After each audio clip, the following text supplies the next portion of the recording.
Hey Brain Newville. What's for lunch today? What's up, Scholar Stoller? How's it going? Don't know, those gross tires they like to call burgers, I think. I'm so bored in class right now. I know, me too. I think I'm gonna fall asleep. I wish my teachers would differentiate their instruction to meet the needs of all the diverse learners in our class. Yet if they knew anything about how to do their job and kept up on the research, they would be able to actively engage all their students and motivate them all to want to learn. I wish they knew about the prima seriousness effect. If they did, they wouldn't spend the first 20 minutes of class going over homework. Yeah, I know. Instead they would present new content at the beginning of class, because we all know student learning is optimal during the first and last 20 minutes of class. You know, I'm finding myself so bored during class.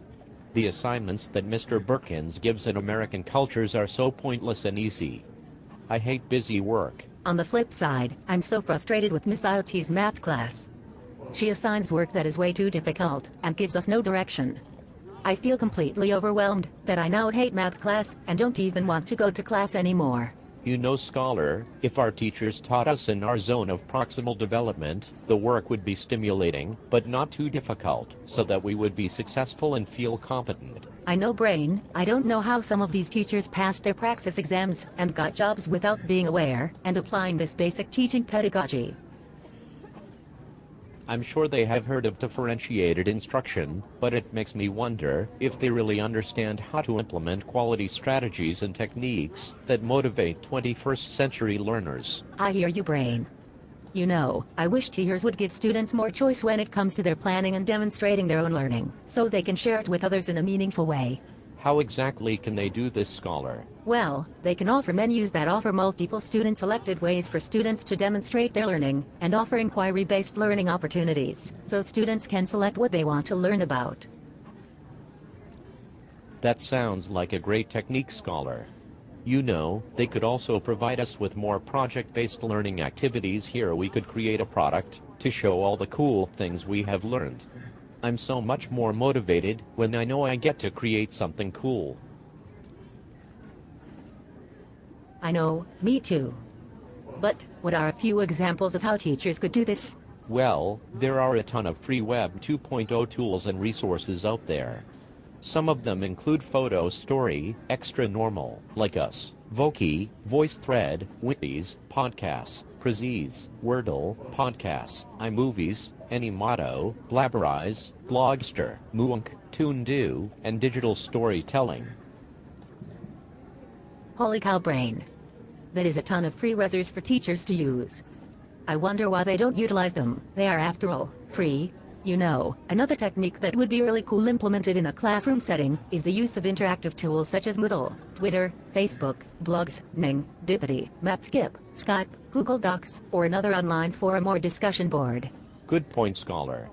Research shows that when students collaborate and are able to voice their own opinions, the project is seen as more meaningful and relevant. I would also like to see teachers do more activities with us that activate our schema or background knowledge and do a better job of setting a purpose for our learning. Activities like Brain Pop, interesting video clips from sources like United Streaming and YouTube, unit previews, and discussing key vocabulary really helped me become excited about what we are going to learn. You know, Brain, I never thought about some of those things. I also feel that there is a great deal of benefit in teachers simply building quality interpersonal relationships with their students before they strive to teach them in their zone of proximal development. Scholar, I totally agree with you.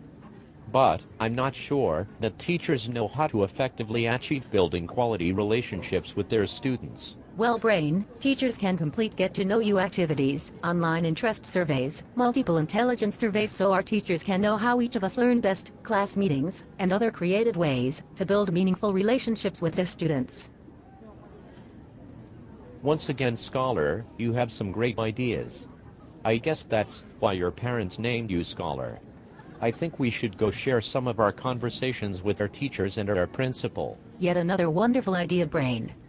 I guess your parents were really thinking when they chose your name too. I think we should also share our great ideas with parents and the community. I agree. Let's go make a plan to make our school better by motivating students to want to learn, no matter the classroom setting. I'm going to send my mom to Mrs. Dorsey's community meeting next week. Great idea, Scholar, but, can we eat lunch first?